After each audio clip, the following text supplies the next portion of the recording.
जयस्ट्रो पाठशाला में आपका स्वागत है। आज हम बात करेंगे अष्टक वर्ग में भिन्नाष्टक वर्ग की। जैसा कि पिछली कुंडली में हमने प्रस्तारक वर्ग बनाया था, तो आज हम उसी श्रृंखला को आगे बढ़ाते हुए भिन्नाष्टक वर्ग की बात करेंगे। पहले हम समझेंगे भिन्नाष्टक वर्ग होता क्या है, ये फिर उसके बाद समझेंगे बनता कैसे है, और उसके बाद समझेंगे इसका उपयोग क्या है, क्यों हम सीखते हैं इसको। तो भिन्नाष्टक वर्ग क्या होता है, ये प्रस्तारक वर्ग के टोटल का जो हमारा, जैसे ये सूर्य का प्रस्तारक वर्ग था, उसका ये जो टोटल आया इधर से यहां तक, उससे बनाया जाता है। ये है भिन्नाष्टक वर्ग का आधार। बनेगा कहां से, बनता कैसे है, ये इसका आधार है। और भिन्नाष्टक वर्ग क्या होता है, भिन्नाष्टक वर्ग जो हमारी कुंडली है, कुंडली के हिसाब से ग्रहों का बल बताता है, ग्रह की शक्ति बताता है। जैसे ये सूर्य का प्रस्तारक चक्र है, प्रस्तारक वर्ग चार्ट है, इससे हम सूर्य ग्रह के बल की शक्ति का यदि पता करना चाहेंगे तो हमें सूर्य का भिन्नाष्टक बनाना होगा। तो भिन्नाष्टक बनेगा यहां से, और इसका बल चेक करने के लिए हमें ये यहां बनाना पड़ेगा। उसके बाद हम बात करेंगे उपयोग की।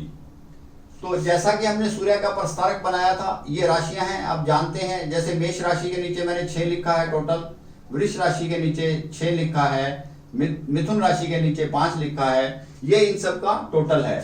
और कर्क राशि के नीचे 3 लिखा है, ये सीरीज से लिखा है। इसी प्रकार कुंभ राशि में 3 और मीन राशि में 4, ये सारा हमने टोटल यहाँ लिखा है। और जातक की ये कुंडली है 4 नंबर लगन की, हमने 4 नंबर लगन की यहाँ एक कुंडली और बनाई, उसमें लिखा हमने 4, 5, 6, 7, 8, 9, 10, 11, 12, 1, 2, 3।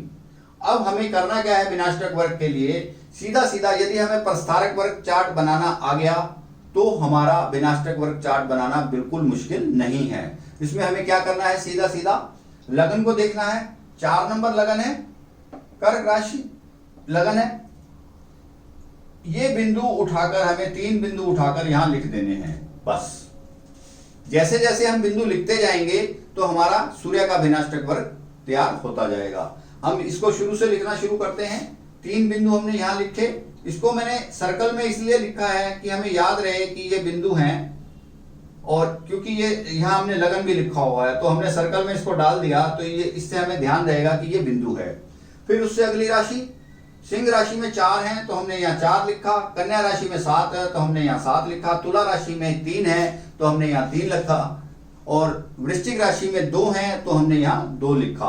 उसके बाद धनु राशि में 5 है तो हमने यहाँ 5 लिख दिया, और उसके बाद मकर राशि में 0 है तो हमने वहां 0 डाल दिया। उसके बाद कुंभ राशि में 3 तो हमने 3 लिखा, मीन राशि में 4 तो हमने 4 लिखा। अब मीन राशि के बाद मेष राशि में 6 बिंदु हैं, और ये मेष राशि है, इसमें हमने 6 लिखा, और वृष राशि में भी 6 बिंदु है, इसमें हमने 6 लिखा, और मिथुन राशि में 5 है तो हमने यहाँ 5 लिखा, और इन सबको सर्कल में डाल दिया। तो अब आपका भिन्नाष्टक वर्ग तैयार हो गया। ये किसका भिन्नाष्टक वर्ग तैयार हुआ, ये सूर्य का भिन्नाष्टक वर्ग तैयार हुआ। इसमें जो ग्रह बैठे हैं, जो ग्रह यहाँ बैठे हैं, उसके हिसाब से हम इसको समझ लेंगे।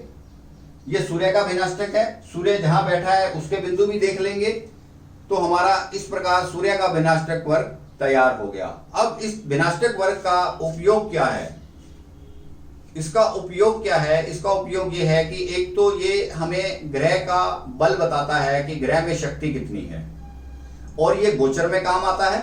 गोचर में चलते हुए हम देखेंगे कि यदि शुभ बिंदु ज्यादा हैं हमारे भिन्नाष्टक के जिस भाव में, वहां ये शुभ फल देगा।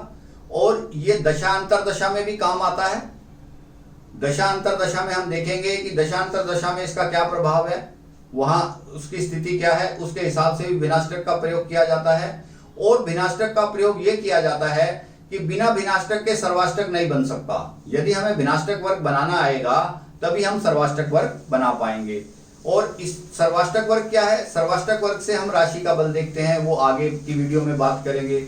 अब हम वापस यहीं पर आते हैं, सूर्य का जो हमने प्रस्तारक वर्ग से भिन्नाष्टक वर्ग बनाया है, इसी प्रकार हम बाकी ग्रहों का भी बना सकते हैं। जैसे चंद्र का, मंगल का, बुध का, गुरु का, शुक्र का, शनि का। तो आप बाकी ग्रहों का भी बनाइए। यदि आपको बनाने में कोई दुविधा हो तो आप कमेंट सेक्शन में जाकर कमेंट्स में आप अपना डिटेल दे सकते हैं, जिससे कि मैं आपको बाकी ग्रहों का विनाष्टक वर्ग भेज सकूं। और यदि आपने उसको बना लिया तो उसका आपका टैली हो जाएगा, और नहीं बनाया तो उसको आप बनाना सीख जाएंगे। यदि आप अच्छे से इसको जानते हैं तो आपको बनाने में कोई ज्यादा समय नहीं लगेगा। तो इस प्रकार हमें विनाष्टक वर्ग जरूर बनाना है। विनाष्टक वर्ग के बिना हम फलित नहीं कर सकते। विनाष्टक वर्ग का आगे आगे भी इसका एकाधिपति शोधन में, त्रिकोण शोधन में भी काम आएगा। तो हमें विनाष्टक वर्ग को बिल्कुल पक्का कर लेना है प्रस्तारक वर्ग की तरह। जैसा कि हमने पहले प्रस्तारक वर्ग को सीखा, उसके बाद अब विनाष्टक वर्ग को सीख रहे हैं। तो इस स्थिति को आप अच्छे से समझ लो कि हमें विनाष्टक वर्ग से क्या लाभ होता है। विनाष्टक वर्ग हमारा ग्रह का बल बताता है, और गोचर में इसका प्रयोग होता है, दशा में इसका प्रयोग होता है। इस प्रकार हम प्रैक्टिस करेंगे तो हमें और आसान हो जाएगा इसको समझना। यदि यह वीडियो आपको अच्छा लगा हो तो इसे आप शेयर कीजिए, लाइक कीजिए और सब्सक्राइब भी कीजिए, और जिससे कि मेरा वीडियो आपके पास सीधा पहुंचता रहे।